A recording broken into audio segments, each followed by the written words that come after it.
개인 한 사람 한 사람을 볼 때에는 뛰어난데 그 뛰어난 사람들이 모여서 일을 하거나 사역을 할 때에는 서로에게 상처를 입히고 그 자기 주장들을 앞세우고 서로 잘 맞지 않고 불협화음을 만들어내서 오히려 더 어떻게 저 사람들이 모였는데 저것밖에 되지 않을까라는 그러한 엉뚱한 아주 좋지 못한 아웃컴을 만들어내는 그러한 일들이 종종 우리가 볼 수 있는 일들 가운데 있는데, 또 반대로 이런 일들도 있습니다. 별 볼 일 없어 보이는 사람들이 함께 모여서 사역을 하거나 일을 하는데 상상하지 못했던 큰 그 어떤 결과물과 또 열매를 맺게 되는 그러한 것들을 우리가 종종 보는 일들이 있는데, 고린도 교회를 본다면 고린도 교회는 어떻게 보면 여러 면으로 탁월한 점들을 많이 가진 사람들이 모인 그러한 공동체가 고린도 교회였습니다.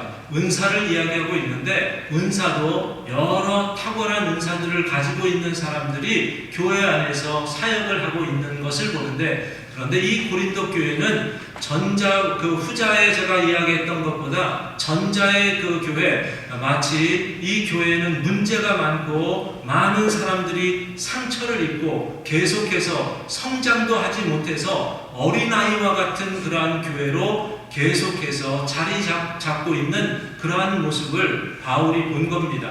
그래서 바울은 이러한 모습들을 보면서 고린도전서 전체를 이야기하자면, 어쩌면 고린도 교회 전체 주제의 한 단어를 이야기한다면 고린도 교회는 무엇이 필요한 교회냐면 연합이 필요하고 하나됨이 필요한 교회다. 바울은 계속해서 처음부터 이 이야기를 계속 이야기하며 고린도 교회에게 권면하는 말씀을 하는 것을 봅니다. 우리가 고린도전서 12장을 지난주에 보았고 13장을 건너뛰고 지금 14장을 보고 있는데, 14장을 먼저 본 이후에 바울이 왜 13장의 중간에 이 사랑장을 집어넣었는지를 같이 보려고 하는데, 바울은 그 여러 가지 은사에 대해서 12장에서 은사장에서 설명을 하다가 14장에 와서는 여러 은사 중에서도 방언과 예언의 은사를 뚝 띄어서 이 두 은사에 대해서 고린도 교회에게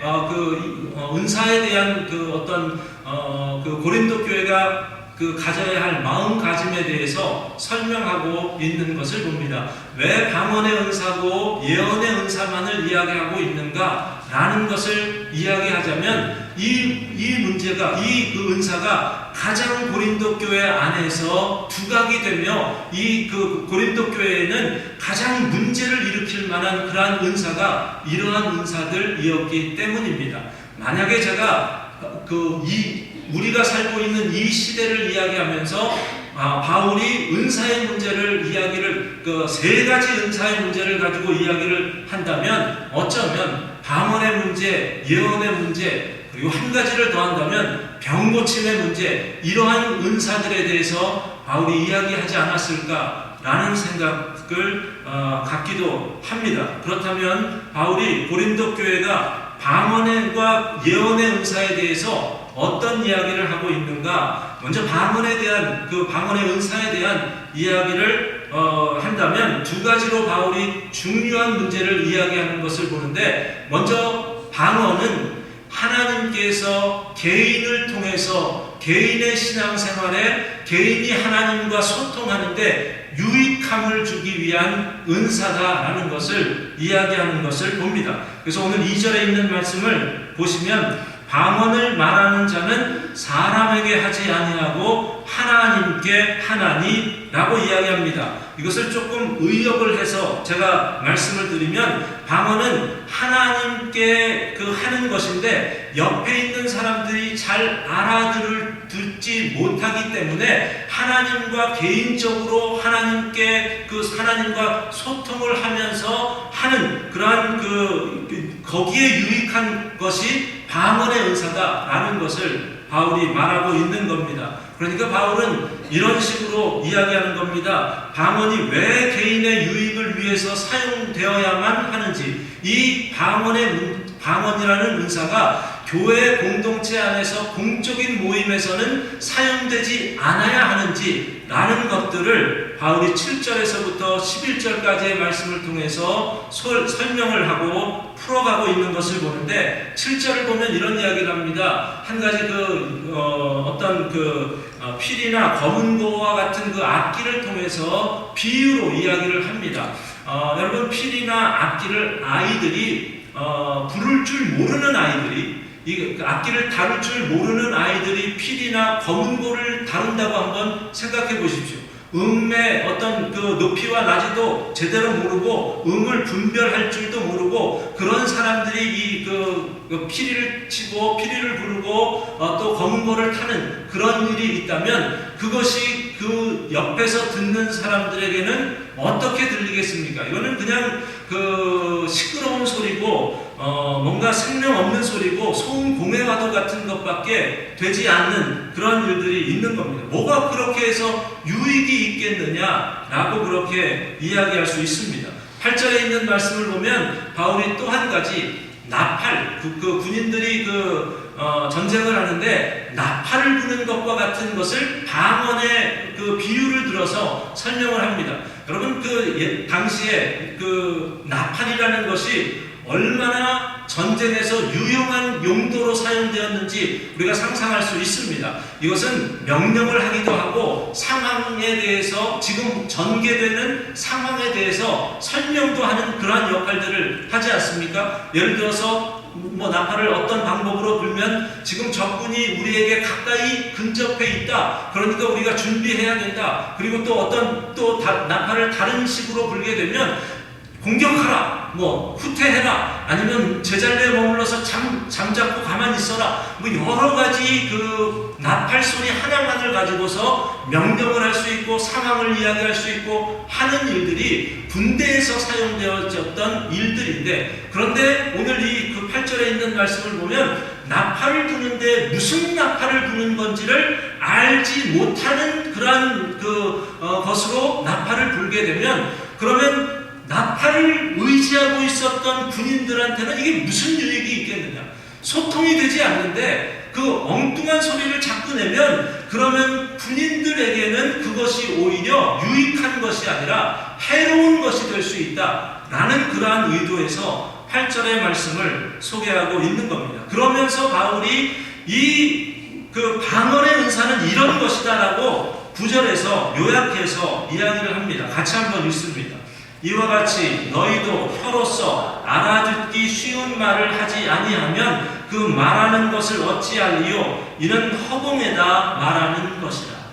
옆에 있는 사람이 아무 말을 해도 방언으로 기도하든 방언으로 이야기하든 무슨 이야기를 하던 그 이야기가 옆에 있는 사람들에게는 무슨 뜻인지 아무것도 알 수 없는 것이라면 그건 허공에다 하는 이야기밖에 더 되겠느냐라고 그렇게 바울이 이야기를 하는 겁니다. 바울은 방언이라는 것은 그러기 때문에 옆에 있는 사람들과 소통도 되지 않는 것을 가지고 교회 안에서 함부로 하지 말라. 이것은 개인적으로 개인이 하나님을 만나는데 유익한 것이기 때문에 개인이 하나님을 만나는 용도에 따라서 그 방언을 사용하라라는 것으로 고린도 교회에게 이야기하고 있는 것을 봅니다. 그리고 바울은 또 한 가지, 개인의 덕을 세우고 자기의 유익을 위해서 방언을 하라라는 것 외에 또 한 가지, 방언은 이런 것이다라고 오늘 말씀 가운데서 이야기하고 있는 것이 있는데, 22절을 한번 보십시오. 22절을 같이 한번 읽습니다. 그러므로 방언은 믿는 자들을 위하지 아니하고 믿지 아니하는 자들을 위하는 표적이나. 여러분, 여기 이야기를 보면은 좀 바울이 이상한 말을 하는 것 같다라고 생각이 들지 않습니까? 이 방언은 믿는 사람들을 위하는 것은 아니다. 믿지 않는 사람들을 위해서 방언을 하는 것이다 라고 한다면, 그렇다면 바울이 지금 무엇을 염두에 두고 지금 이 이야기를 하는 것일까? 여러분, 이 방언이 믿는 사람들을 위하는 것이 아니라 믿지 않는 사람들을 위한 것이다 라는 의미가 어디에서 그 의미를 찾을 수 있을 것이라고 생각하십니까? 방언을 믿지 않는 사람들을 위한 것이라 라는 이 말이 그대로 적용되는 그러한 성경이 어디에 있냐면 사도행전 2장에 있습니다. 사도행전 2장은 하나님께서 120명의 사도들을 포함한 초대교회, 예루살렘의 초대교회 성도들에게 성령 충만을 허락해 하시면서 성령 충만의 현상을, 여러 가지 현상들을 보여주셨는데, 그 현상들 가운데 하나가 방언의 은사로 하나님께서 모든 기도하는 그 무리들 가운데 주셨던 것을 봅니다. 그런데 그들이 그 기도를 할 때 어떤 일이 있었냐면, 지나가는 사람들이 있었습니다. 지나가던 사람들이 그 방언을 들었던 사람들이 있습니다. 그 사람들이 어떤 사람들이었다고 이야기하냐면, 천하 각국에서 모여든 유대인들 2세, 3세들, 이런 사람들이었습니다. 천하 각국에서 유대인들이 오순절이 되어서 하나님 앞에 경배하기 위해서, 제사 드리기 위해서 왔다가 이 소리를 듣게 되었습니다. 이 소리를 들으면서 깜짝 놀랐습니다. 왜 이런 소리가 들리는가라고 해서 그들이 어떻게 반응을 했냐면, 우리가 난 곳의 방언으로 저들이 이야기하는 것을 들으니 어찌면요? 라고 반응을 했습니다. 저 사람들이 이야기하는데 이상한 말로 이야기하는 것 같은데, 저 사람이 이야기하는 그 방언은 내가 난 곳, 그러니까 2세, 3세들을 이야기하는 겁니다. 이방 땅에서, 내가 난 그 지방에서 사람들이 소통하는 그 언어로 그대로 들리는 그 이유가 어디에 있느냐라고 반응을 한 겁니다. 이 사람들은 유대인의 경건한 유대인들이었습니다. 그러나 아직까지는 예수를 알지 못하고 복음을 알지 못했던 사람들이었습니다. 그래서 그 방언을 들으면서 어떻게 내가 난 곳의 방언으로 듣지? 라고 반응을 하면서, 동시에 그들이 반응했던 것은 놀라기도 하고 의혹을 제기하기도 하고, 그리고 새 술에 취하였다라고 하면서 방언하는 사람들을 조롱하였다라고 이야기를 합니다. 그런데 여기에서 끝나지 않습니다. 방언이 이런 것으로 반응할 때에 무엇이 시작이 되냐면, 우리가 어떻게 해서 방언을 하게 되었는지를 베드로와 요한과 사도들을 통해서 이야기를 하기 시작합니다. 그런데 그냥 그 이야기로 끝나는 것이 아니라 그들이 그것을 통해서 무엇을 하게 되냐면 복음을 증거합니다. 하나님의 말씀을 증언합니다. 예수가 누구신지를 이야기합니다. 어떻게 해서 예수님께서 성령을 통해서 자신들에게 방언을 준 건지를 이야기합니다. 그러니까 방언을 처음 하나님께서 주셨던 그 이유와 사용되었던 용도는 누구 때문에였냐면, 예루살렘에 오순절이 되어서 경건한 유대인들이 와서 구약의 방법대로 하나님 앞에 경배하려는 그런 사람들에게 예수를 증거하고 복음을 증거하기 위한 수단으로 사용된 겁니다. 그 용도가 고린도 교회에도 동일하게 있었기 때문에 바울이 무엇을 이야기하고 있습니까? 저는 고린도 교회 때와 예루살렘 교회 때와 방언이 똑같이 사용되지는 않았다고 생각합니다.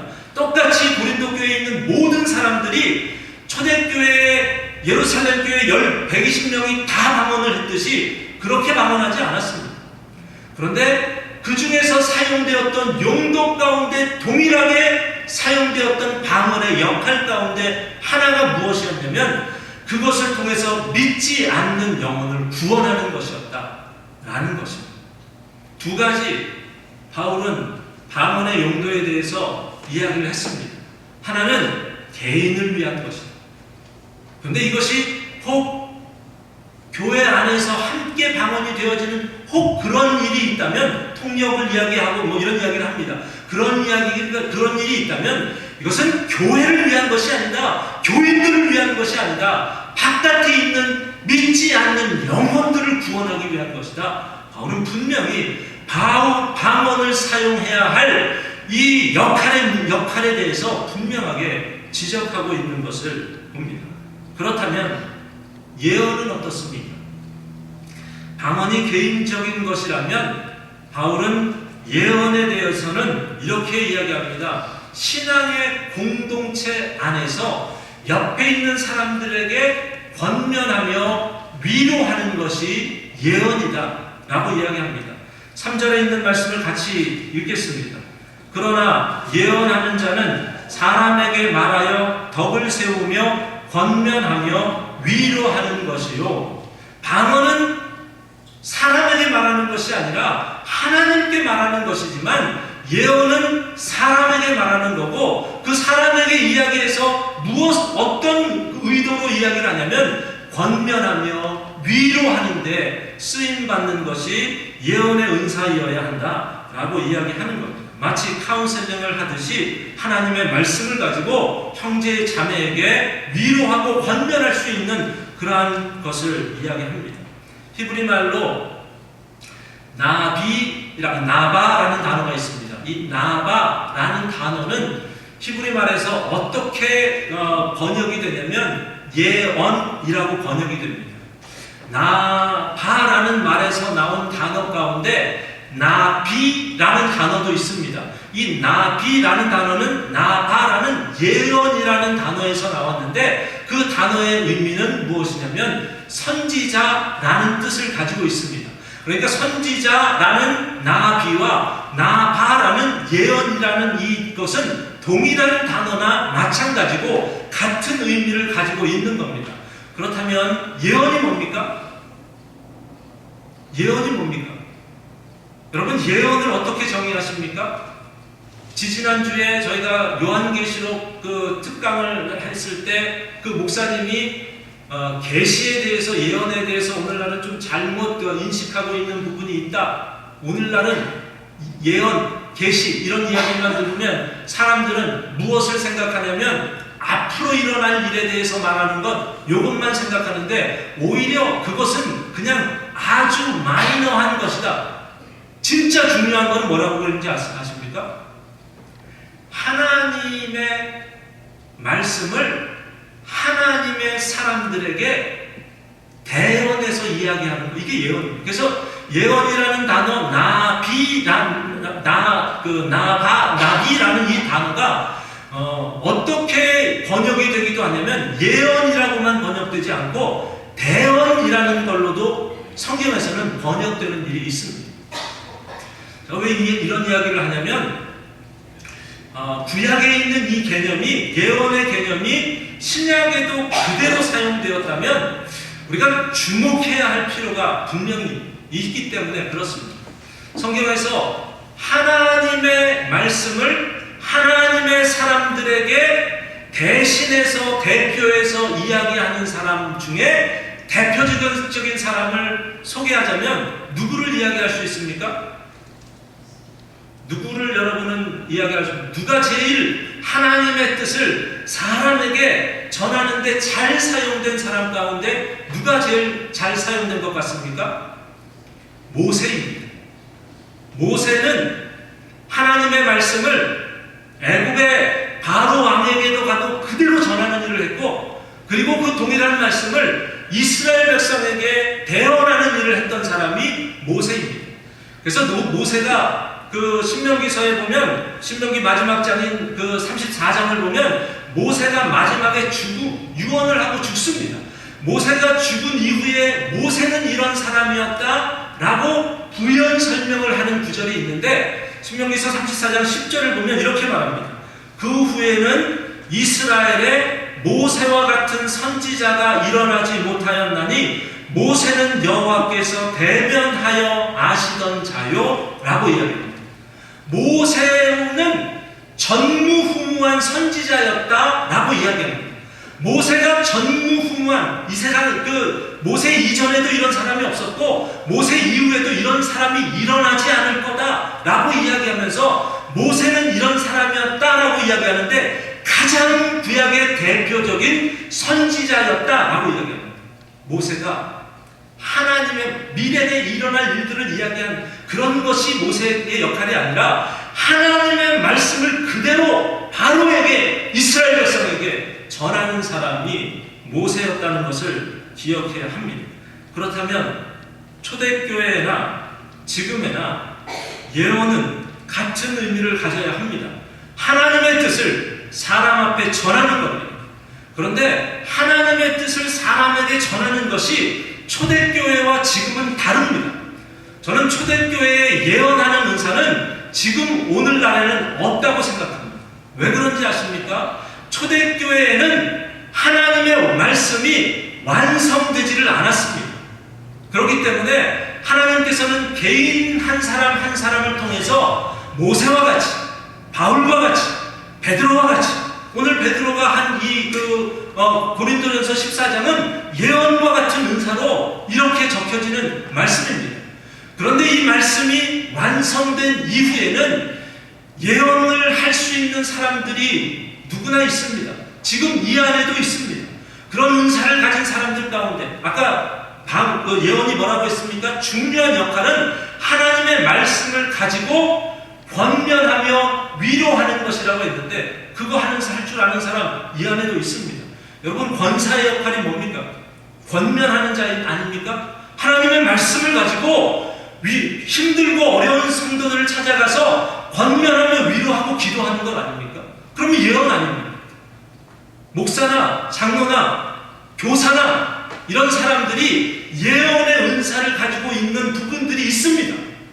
그래서 오늘 말씀을 보면 예언과 흡사한 은사들을 함께 묶어서 바울이 어떻게 이야기합니까? 6절을 같이 한번 읽습니다. 6절을 보시면 이런 말을 합니다. 그런즉 형제들아, 내가 너희에게 나아가서 방언으로 말하고 계시나 지식이나 예언이나 가르치는 것으로 말하지 아니하면 너희에게 무엇이 유익하리요? 방언과 다른 그 은사들을 띄어서 하나로 묶어서 이야기하는데 계시, 지식, 예언, 가르치는 것 이렇게 이야기합니다. 무엇을 의미합니까? 비슷비슷한 은사인 것으로 그렇게 소개하고 있는 것을 봅니다. 예언이라는 것을 하나님의 말씀을 빼고는 예언이 될 수 없습니다. 누군가가 오늘날에는 아까도 이야기했지만 이 예언이라는 것이 교회 안에 너무나 많이 모도되어 있고 외도가 되어 있습니다. 그래서 예언하면 내가 당신을 위해서 기도했는데 하나님이 이렇게 하라고 하셔 라고 이야기를 합니다. 거기에는 그냥 개인의 기도, 주관적인 기도 이거 외에 하나님의 말씀을 가지고 다루고 있지를 않습니다. 어떻게 그것을 감히 예언이라고 할 수 있습니까? 예언은 그런 것 아닙니다. 하나님의 말씀을 대언할 줄 아는 사람, 그것이 온전한 예언이라고 할 수 있다면, 그렇다면 야고보서에서 야고보가 이런 이야기를 합니다. 너희 중에 누구든지 지혜가 부족하거든 모든 사람에게 후히 주시고 꾸짖지 아니하시는 하나님께 구하라. 그리하면 주시리라. 하나님께서 말씀의 지혜를 허락해 주셔서 판단할 수 있고 그것으로 옆에 있는 사람들을 위로하고 권면할 수 있는 그러한 일들이 우리에게 있다면 우리에게는 얼마든지 예언할 수 있는 그러한 역할들을 지금도 감당할 수 있다고 믿습니다. 기준이 바뀌지 말기를 바랍니다. 하나님의 말씀입니다. 하나님의 말씀이 중심이 되어서 그 말씀으로 권면할 줄 알고 그리고 위로할 줄 아는 그러한 것의 역할을 기억할 수 있어야 합니다. 그리고 바울은 지금 예언과 방언의 이야기를 합니다. 지금 이 고린도 교회 안에 이 문제가 너무나 힘든, 서로 잘났다고 다른 어떤 은사보다 예언했다고 하면 뭔가 거기에 더 많이 능력이 있는 것 같고, 방언을 했다고 하면 내가 못하는 것을 저 사람이 했기 때문에 뭔가 대단한 것을 한 것처럼 그렇게 우대되고 있는 이러한 고린도 교회를 향해서 이야기를 하는 겁니다. 그러면서 바울이 오늘 말씀에서 굉장히 중요한 의미를 한 가지를 예언과 방언을 묶어서 이야기하고 있는 것이 있는데, 그것이 바로 교회에 덕이 세워져야 한다라는 것을 말하고 있습니다. 여러분, 제가 지난 주일에 고린도전서 12장을 이야기할 때 어떤 성경 구절을 인용을 했냐면 에베소서 4장 11절과 12절 기억하십니까? 11절에서 여러 가지 은사에 대해서 이야기를 하다가, 그러다가 바울이 그 고린도 교회가 이런 은사를 하나님께서 주신 이유가 이거다, 에베소 교회한테 바울이 이야기했던 그 이유, 은사를 주신 이유, 이게 뭐라고 이야기했습니까? 성도를 온전케 하며 봉사의 일을 하게 하며 그리스도의 몸을 세우게 하는 것이다 라고 이야기를 했습니다. 동일한 이야기입니다. 오늘 말씀에서도 그와 흡사한 이야기를 바울이 예언과 방언에 대해서 이야기를 하면서 중간중간에 이런 표현을 하는 것을 보는데 3절에 있는 말씀을 보면 덕을 세우며 라고 이야기합니다. 4절을 보아도 덕을 세우며 라고 이야기합니다. 5절을 보아도 교회에 덕을 세우지 아니하면 이라고 이야기를 합니다. 지금 이 방언과 예언을 같이 묶어서 이야기를 하고 있는 겁니다. 12절을 보아도 교회에 덕을 세우기 위하여 라고 이야기합니다. 17절에서도 덕 세움을 받아야 된다 라고 이야기합니다. 그리고 오늘 읽지는 않았지만 26절을 보면 모든 것을 덕을 세우기 위하여 하라 라고 이야기합니다. 다른 데서는 별로 사용되지 않았는데 덕을 세워야 한다. 우리에게 하나님께서 은사를 주신 것은 은사를 가지고 자랑하거나 비교하거나 그것 때문에 주눅이 들거나 이런 것이면 이건 하나님이 우리에게 은사 주신 그 목적과는 완전히 반대가 되는 것이다. 덕을 세워야 한다 라고 이야기하는데 덕을 세우는 게 뭡니까? 우리 번역은 덕을 세운다라고 번역을 했는데 덕을 세운다라는 그 단어를 바울이 무슨 단어를 헬라어를 사용했냐면 오이코스라는 단어를 사용해서 설명을 했습니다. 오이코스라는 이 단어는 그냥 그대로 번역하면 뭔지 아십니까? 집입니다. 집. 그냥 집입니다. 오이코스라는 단어가 집인데 당시의 초대교회 성도들은 오이코스라고 하면 집으로 이해하지 않았습니다. 그게 교회, 바깥에서는 집이지만 교회 안에서 오이코스라고 하면 성도들은 그 단어를 들을 때 무엇을 생각했냐면 교회를 생각했습니다. 왜 교회를 생각합니까? 왜냐하면 초대교회는 시작이 대부분의 교회들이 어디에서 시작이 됩니까? 집에서 시작됐기 때문에 그렇습니다. 오늘날은 좀 완전히 반대 현상들이 있지 않습니까? 교회 하면 여러분은 무엇이 생각납니까? 건물이 생각납니다. 교회 하면 그냥 건물이 나도 모르게 그냥 생각이 납니다. 그런데 과거에는 오이코스라고 하면 교회가 생각납니다.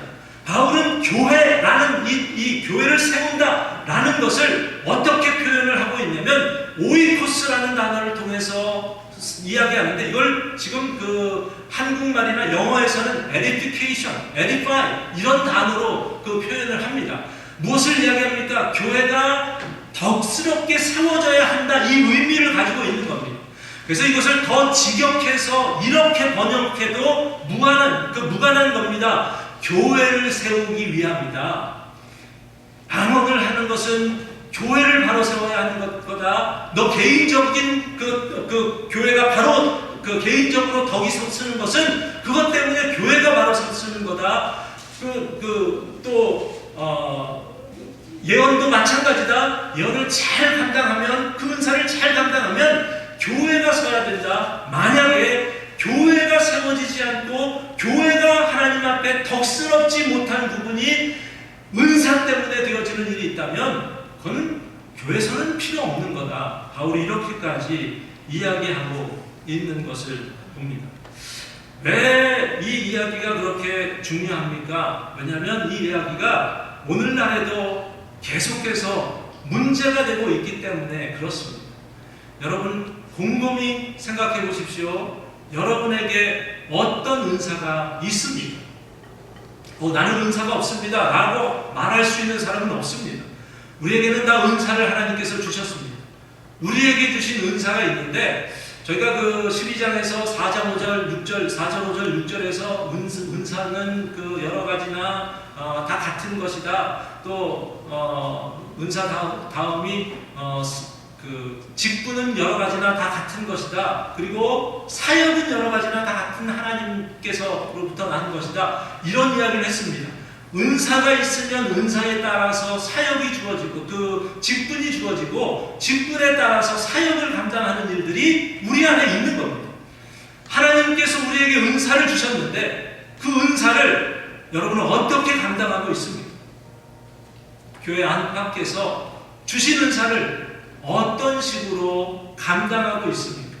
혹시 옆에 있는 사람을 보면서 저 사람보다는 내가 비교를 하거나 자랑을 하거나 교만하는 가운데서 만약에 은사를 그렇게 감당하는 일이 있다면 더 이상 은사는 은사가 아닙니다. 왜 그렇습니까? 은사는 순수하게 하나님의 프리 기프트입니다. 은사의 의미가 그것입니다. 하나님이 우리에게 교회를 세우라고 주신 그러한 하나님의 선물을 내 것으로 만들었으면 더 이상 그것은 은사라고 말할 수 없습니다. 교회 안에서 하나님의 은사가 제대로 사용되기 위해서는 반드시 그것을 통해서 덕이 세워져야 하고 성도들을 세우는 일이 되어야 하고 교회가 든든하게 세워지고 성도가 온전케 되는 일에 쓰임받는 일이어야 할 줄로 믿습니다. 이렇게 저도 감당하지 못하는 것 같고 여러분도 감당하지 못하는 것 같습니다. 우리에게 하나님께서 너 자랑하라고 주시지 않은 것임에도 불구하고 우리는 그것을 때때로 교만함 때문에 제대로 감당하지 못해서 하나님의 교회를 감히 망가뜨리는 일들이 우리 안에 종종 있는 것을 봅니다. 저와 여러분에게 하나님께서 주신 은사가 교회나 가정에서 멋지게 사용될 수 있기를 위해서 기도하시기 바랍니다. 그리고 그 은사를 통해서 옆에서 죽어가는 영혼, 힘들어하는 영혼, 그런 영혼들에게 권면도 하시고 위로도 하시고 그래서 그들을 통해서 하나님의 교회가 반듯하게 아름답게 세워지는 일에 쓰임받는 저와 여러분이 되시기를 주의 이름으로 축원드립니다.